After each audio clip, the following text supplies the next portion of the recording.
Hi guys, welcome back to the Big Sew Along. I'm Ginny, and as always, I thank you very much for choosing to spend some time with me. I have a real story for you all this week. I think I've told you guys before, my husband works at the Henry Ford Museum, and at this time of year they always have like a big event for the 4th of July. So I really wanted to make my husband a waistcoat for his big event. I wanted to make it out of white linen, and so that was my plan for this week. I used the pattern, the Belvedere waistcoat from Thread Theory. And originally what I did was I had a dress in white linen that I had made a couple of years ago that I just never wore. It had plenty of linen that was usable, so I used that to make the front, the facings, and and the pockets. The back, I had a piece of leftover linen from another project that was like a blue and white stripe that was really pretty, so I thought I would use that for the back. I spent all day Saturday and all day Sunday working on this. And then, let me just say, I made view 1, which has 3 welt pockets in it. This vest has darts in the front and the back. It has 3 welt pockets. It has a full lining and a facing. So I had my back already. I had the lining already. I was putting my welt pockets in, and I went to the ironing board. Another aside here, I'm sure I've told you guys before, I have a vintage ironing board. It's a big, heavy, old wooden ironing board. There's a date stamp on it that says 1911, and I don't know if that's the date it was actually made, or if that's just the copyright date or the patent date for that particular brand or whatever. But that gives you some idea of how old this ironing board is. So I took the right front over to the ironing board, and I put it face down on the ironing board, and I was pressing the facings for the welt pockets open, and I give it a good steam, and it's looking really good, and all of a sudden I see something start to bleed up onto the back side of the vest. So I put my iron down and I rip it up really fast, and I look at it, and there's a big, what looks like mold. It's like a black gray kind of color that just starts spreading over the front of my vest. And so I kind of freaked out, and I'll show you a picture of it here. This is after I tried to remove it. I tried vinegar, and then I also tried Dawn, and then I gave up, because at that point I said to myself, Ginny, we do not care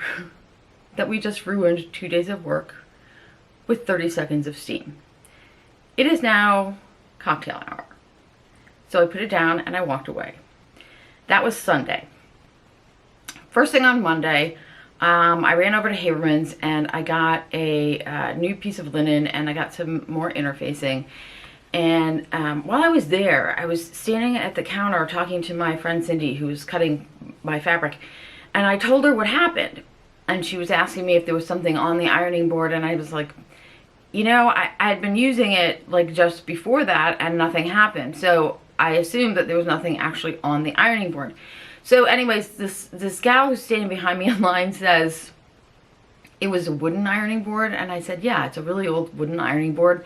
I've been using it for years.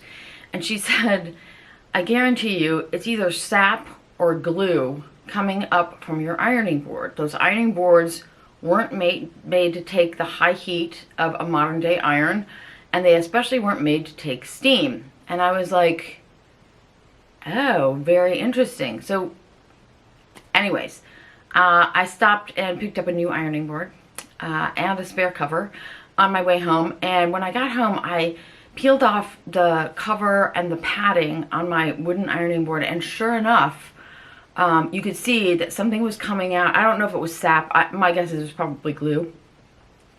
Coming out of the holes where the pegs were inset into the top of the ironing board. And it was a big sticky mess on the pad I had on top of it, and it had bled all the way up through.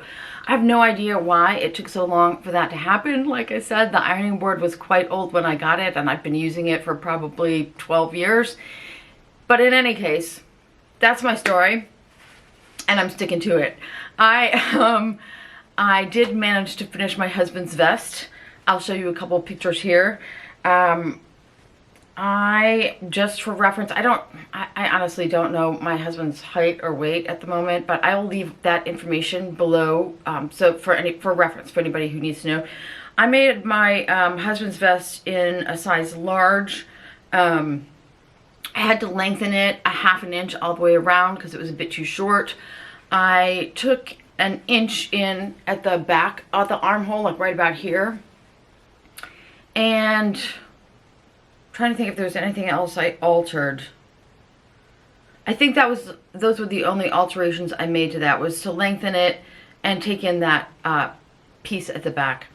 Anyways, I'm extremely happy with it. This is it here. My husband, before, when he was in college, he was a theater major, and you will see that in this example of him being extremely dramatic about his vest. But he really loves it. I really love it. This is Nevada linen, and when I remade it, I just made the front over again, and I had to do both fronts because the linen obviously didn't match the linen I originally had. I used some vintage porcelain buttons on the front, and I used heavy duty buttonhole twist thread in red to sew the buttons on. I'm really super chuffed with this. I'm so excited. This is definitely a more intensive sewing project than I'm used to. I will say that I did read the directions. I know that'll shock a lot of you. I did read the directions. I followed along with the directions. I needed the directions, and they were very good. I really like these directions because they were concise and to the point, and they weren't overly wordy or anything like that. So, in case anybody else has never come across this kind of pocket welt before, it is a kind that has like a facing, and then the welt is included in the facing. That is not how I have done welts in the past. I did it once before on a pair of pants from Closet Core last fall. But for anybody else who might find it helpful, I do have a quick tutorial on how those go together.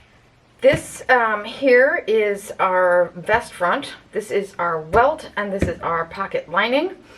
You can see on here I have already marked my welt placement on the front of my vest, and hopefully you'll be able to see this. I've marked it here on the back of my welt piece. And now I'm just going to line these up like this, and it's a little hard to figure out how you're lining them up, but usually what I do is I just put a pin here, right there, and I can tell that that needs to be right there. And this end looks like it's pretty close. Put a pin in here, right on the line, and I can feel that that is exactly where that needs to be. So I'm just going to pin that right there. I'll take this one out, put it right in here. And then these other two should be pretty straightforward. Let's see if I put a pin in here. Yeah, it looks like it's going to line right up with that other line. And then same thing down here.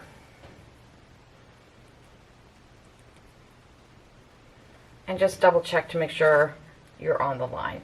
All right, now our instructions say to use a short stitch and stitch all the way around this rectangle. All right, so that is sewn together, and you can see I have pressed this top part down, and I've pressed the bottom part up so that line is nice and crisp. And now we're going to cut this open. I usually use really sharp scissors for this, small sharp scissors. I'm just going to make a snip in the middle. We're going to go through all the layers. I'm going to cut this direction. My pocket, the end of my pocket is right here. I don't want to cut all the way to the end of the pocket. I'm going to cut to about a ½ an inch away from that. So right about there looks good. And I'm going to do the same thing on this side.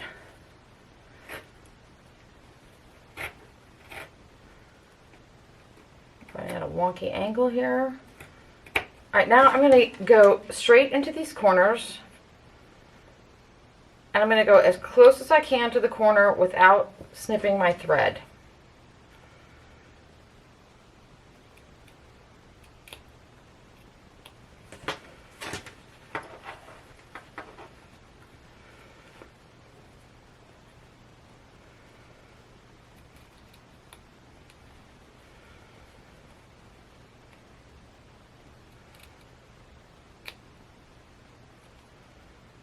Just like that.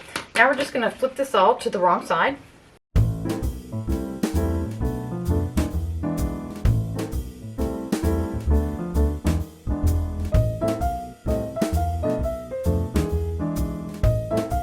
Now that I have this turned right side out, or to the right side anyway, the wrong side, I'm going to flip this up and I'm going to press this seam allowance down here open, like this.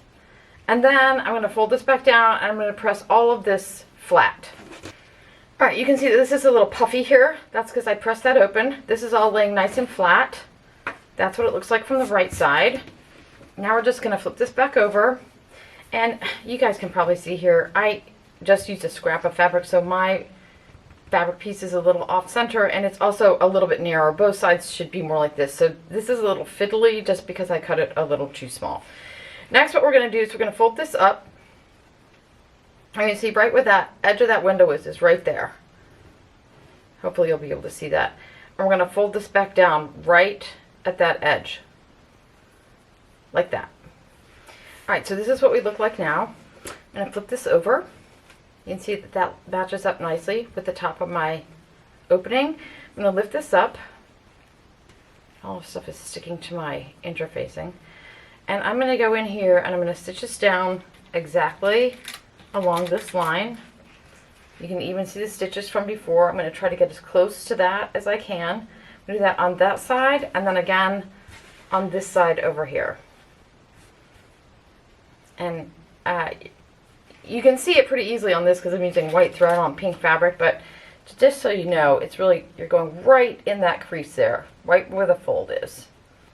Okay, now that I have a pocket facing and a pocket bag, I am going to, I'm just going to trim this bit down a little bit. You can see how mine is a little bit long.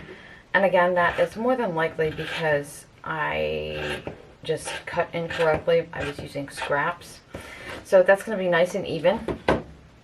And now we're going to take our pocket bag, this piece, and we're going to put it down right sides together like this. And then we're going to open this up like this. Make sure those are nice and even. We're going to stitch this down again right. It doesn't actually have to be right on this stitch line. It can really be anywhere in here. But try to get it as close as you can to this stitch line. So that's what that looks like stitched down. This is going to get pressed this way. And then we're going to take our pocket lining and place it. With this particular vest, there's definitely a side this way. One of these goes to the front and one goes to the back. Just be sure you're doing it the right way. I'm not really paying that much attention to that right now, so just beware. So now we're just going to sew this down exactly the same way we just did that bottom piece. We're going to flip this up like this.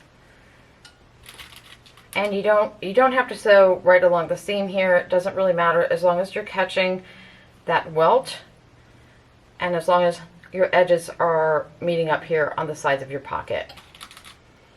Once you have that pinned, you're just going to go back to your sewing machine and you're going to sew all the way around that, keeping the front of your vest free.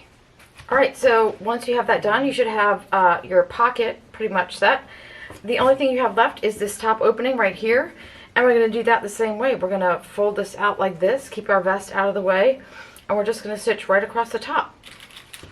Again, at this edge, you really do want it to be as close to this stitch line as possible, so that when your pocket is in use, it doesn't. Let me see if I can show you. If you sew it up here, and you put anything in the pocket, then this will happen. This. So you really want this to be as close to this stitch line as possible. That way when you put something in your pocket, you can see how it's just going to stick right there. Okay? Alright, and that's our welt pocket finished. All right, guys, I hope you found that helpful. I will put a timestamp below in case any of you need to refer back to that when you're actually sewing a project. You can come back to this video and just fast forward to that point, and you'll be able to go right to the tutorial part.